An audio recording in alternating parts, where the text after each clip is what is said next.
இந்த மாதிரி மழை பெய்யும் போதும் கிளைமேட் சில் வெதர் வரும்போது ஆட்டோமேட்டிக்கா என்ன ஆயிடும்னா நமக்கு பசி வந்து மந்தமாயிடும். ஸோ நமக்கு இமீடியட்டா கப்புன்னு ஃபர்ஸ்ட் காதடைக்கும், மூக்கடைக்கும், த்ரோட் பெயின் வரும், அப்படியே ஸ்டஃபினோஸ்ன்னு சொல்லக்கூடிய மூக்கடைப்பு வருது, சைனஸ்ன்னு சொல்லக்கூடிய ப்ராப்ளம்ஸ், இதெல்லாம் ஒன் பை ஒன் அப்படியே லைனா வந்துடும். சரி, இந்த ப்ராப்ளம் வந்து இந்த குளிர்காலத்துல இந்த மாதிரி நம்ம சொன்னோம், கப்புன்னு உடனே சளி வந்து அட்டாக் ஆகுது அப்படின்னு சொல்லி.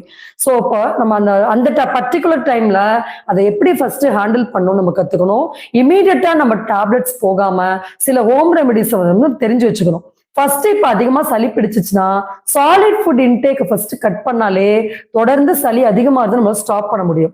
நம்ம சளி இருக்கும்போது சரியான பசி இல்லாம உணவுகளை வந்து நம்ம உடனே சாலிட் ஃபுட் எடுக்கிறதும், நம்ம தேவையில்லாத அதிகப்படியான ஃபுட்ஸை அப்ப அந்த சளி டைம்ல டேப்லெட் போட்டுட்டு சாப்பிட்றது இன்னும் அந்த சளி வந்து அதிகமாக்கிடும். ஸோ அப்ப அந்த சளி இருக்கும்போது ரொம்ப சிம்பிள்